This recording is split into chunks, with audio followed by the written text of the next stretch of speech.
Muna nga karong adlaw mga igsoon, dadon ko kamo sa uluhan sa ato ang mensahe karon may tungod sa mental health, finding refuge in God.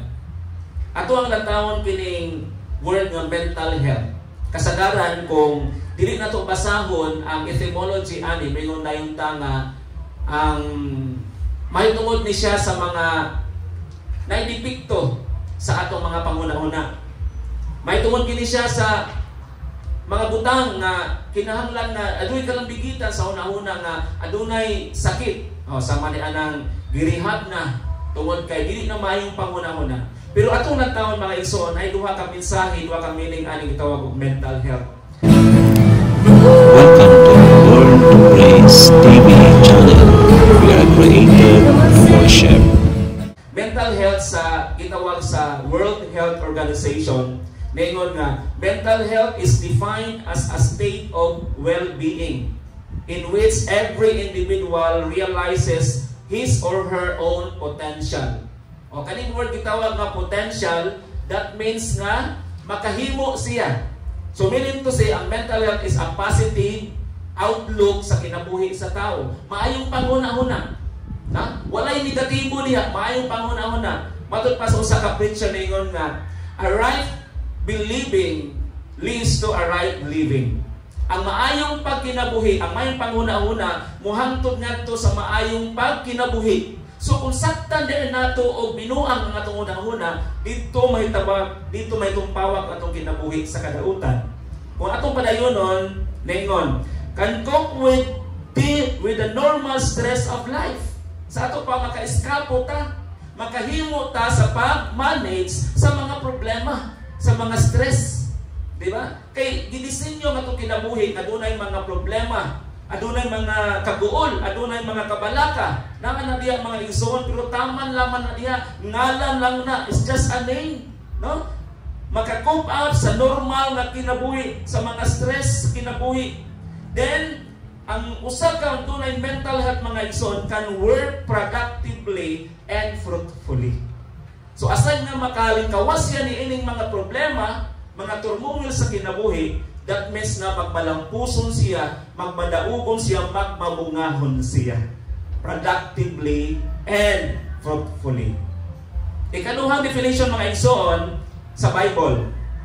It emphasizes the importance of healthy heart. So sa ato pa, equivalent sa mental health, healthy nga panghuna-huna, healthy nga kasing-kasing, healthy nga unsa man, healthy nga kalag, no? Ang ato ang kaning naa sa atong lawas mga igsoon, the windows of our soul, our body, kini atong kalag, healthy na. Mo na nga pakanon kanunay sa pulong sa Ginoo. Healthy, then at the same time cultivating well-being through faith, prayer, and living according to God's principles. So mao ni dili magsugod ang mental health. Sa ato pa mahimong maayo atong panghuna-huna kung naglangkob kini insaktong pagtuo, insaktong mga pag-ampo gikultivate nato sa pagtuo, gikultivate diha sa mga pag-ampo para nga makinabuhi kita uyon sa prinsipyo sa Dios. Punta na ay mo ang tapat. Nagkinabuhi ba ta uyon sa prinsipyos Ginoo? Kaya kung nagkinabuhi ta uyon sa prinsipyos Ginoo, diha sa pagtuo, diha sa mga pag-ampo, mga igsoon, doon na kay mental health. Congratulations. Amen. Magpadayon pa ba ta? Sa ato pa ni ay kung naa din ni ang mga manifestation sa i-mention mga igsoon sa biblical definition of mental health, nagpasabot na ng ato ang kinabuhi di ay healthy ang atong panghuna-huna. Pero kung musibog ta, di na to makita ang definasyon sa mental health. Na dito pagod kaayo kay kung naatay maayong panghuna-huna, makabaton ta o unsa man na pagsalig, makabaton kitang paglaom, makabaton kitang atong kaabin ana ang Dios. Ang atong refuge diha ang atong Dios. Kay sa panahon nga sansakan ta mga igsoon, disturbuhon ta, adunay manlalaban, mao ang Dios. Our refuge is in God. That's why finding refuge in God. Walay laing manalipod nimo. Walay manalipod nako. Bisan pa gani ng imuhang inahan o amahan, dili makapanalipod sa imuha. Apan ang laing ang pinaka makapanalipod nato mao ang gamhanan nga Dios mga igsoon.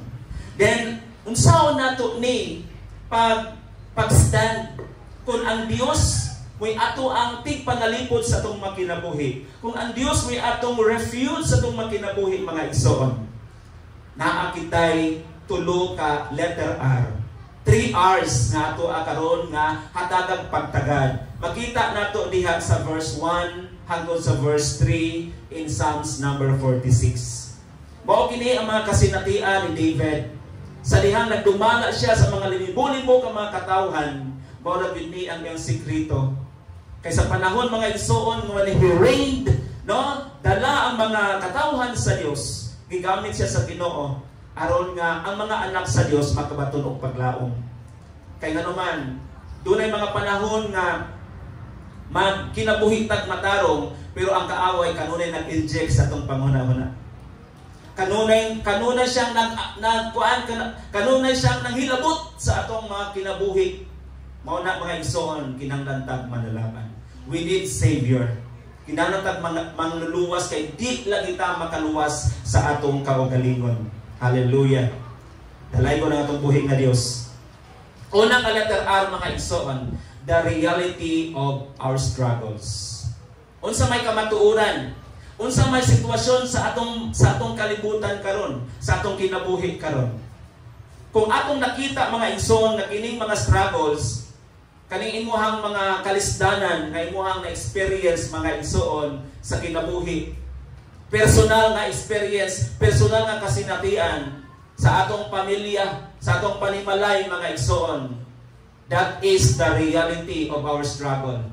Sa atong trabaho, sa atong community, sa atong eskwelahan, daghan nga mga struggles nga ato ang na-encounter mga igsoon. Pero take heart, take heed, tungod kay naa ang manalaban mo nang gikinahanglan og personal nga relationship. Kay kung wala tay personal nga relationship mga igsoon, di nato makita makaplagan ang atong refuge mga igsoon sa atong kinabuhi. Dili nato maalkontra ang reality sa atong mga struggles. Gibasa nato gikan sa 46 verse 1 to 3. Makita nato mga igsoon. Then sa lihang dunay mga struggles sa kinabuhi, kinahanglan tang kabalutan mo recognize. Kabalutan mo acknowledge mga igsoon kung kinsa ang source sa ato ang kusog. Matod pa sa verse 1, ningon, ang Dios mao ang atong dalangpanan. Take that word, atong dalangpanan, di lang sa akoa. Di lang sa usa ka tawo mga igsoon. Kitang tanan nga gi-address ni sa tanang mga tao mga igsoon nga dunay pangandoy sa kinabuhi. Nga dunay pangandoy nga ilang mailhan ang ilahang manlalaban nga mao si Jesus. Nga iyang dalangpanan ug kusog. Ingon ang promise diri sa Ginoo, andam siya kanunay sa pagtabang panahon sa kalisdanan. Amen. Take note lang good mga igsoon. Daghang kaayo nga mga obserbahan nato sa palibot na dili buhat sa Ginoo. Daghan kaayo nga makakutlo pwede makakutlo sa ato ang kinabuhi, pero naa ang intervention sa Dios. Naa ang divine intervention sa Ginoo. Nganuman tungod kay ang Dios imong manlalaban, atong manlalaban, dapit diri nato ang Dios. Munang kinahanglan nato siyang simbahon, pasalamatan mga igsoon sa bisan unsang mga pamaagi, because ang Dios malipay sa mga pagsimba. Gusto na ko, balik-balikon na ko ni mga igsoon, Isaiah 43 verse 21. Ang akong katawhan nga akong giumol aron sila magadayi kanako. Muna ingon sa Dios. Giumol ta sa Ginoo, diha siyang mga palad, mga igsoon, pinaagi siyang mga palad sama sa iyang gagway. Mauna nga in return, in response mga igsoon, mao ni atong gibuhat karon. Mao ni atong gibuhat mga igsoon, atong gihalad atong lawas kanang og espiritu, puhing halad, balaan og makapaymuot kaniya. Romans chapter 12 verse 1. Mauni mga igsoon tungod kay sa dakong kaluoy sa Ginoo gipakita niya kanato ang iyang pagkamaluluyon. That's why ang tanan nga musimba sa Ginoo nakita sa Dios ang imong hunahuna, nakita sa Ginoo imong kasing-kasing. That's why dili ug dili ka pasagdan paligdan sa Ginoo. Just take a moment mga igsoon. Kung magpadalata mga igsoon sa kalaay, laay kayo ning kinabuhi. Boring kayo ning kinabuhi ang mga igsoon kung wala kay Kristo. Amen. Ano man, wala kay expression mga igsoon na makita or imong masulti tungod kay ang atong kasing-kasing mga igsoon dili healthy. Ang atong huna-huna igsoon dili healthy. That's why ang mga manggawas niini dautan.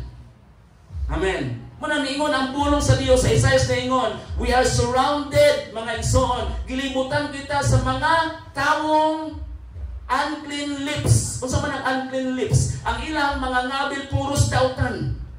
Ang ilang mga ngabil mga igsoon puros mga butang nga nanggawas nga dautan. Mga pamalikas, that is unclean lips. No? Tungod kay ang ilang huna-huna mga igsoon, ang lawas ray nindot, ang puloy-anan sa kalag mao'y nindot. Pero ang ilahang espirituhanon, ang ilang mindset, ang ilang kasing-kasing kalag o espiritu mga igsoon, dili healthy. So ang mental health nila mga igsoon is concerned gawas nga kini maka-overcome sa tanang mga stress sa kinabuhi. Kung dili ang tanan nga manggawas niini makapahimaya sa atong buhi nga Dios. Mao ni ang mental health nga gisulti sa Bible.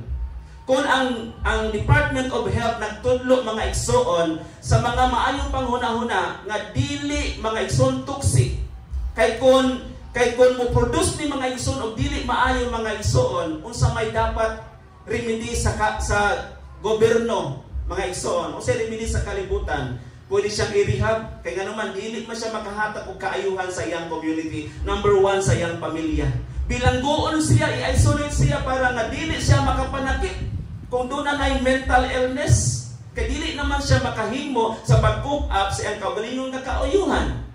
Kanunay naman siya naghasol sa kinabuhi, labi na sa iyang mahal sa kinabuhi, sa pamilya, mao na nga i-rehab siya. I-rehab means i-change, bag-on, tambalan siya para nga mubalik sa normal ang iyang panghuna-huna. Pero kabalo ka mga igsoon, ang the best medicine nga rehabilitation ang pulong sa Ginoo. Amen?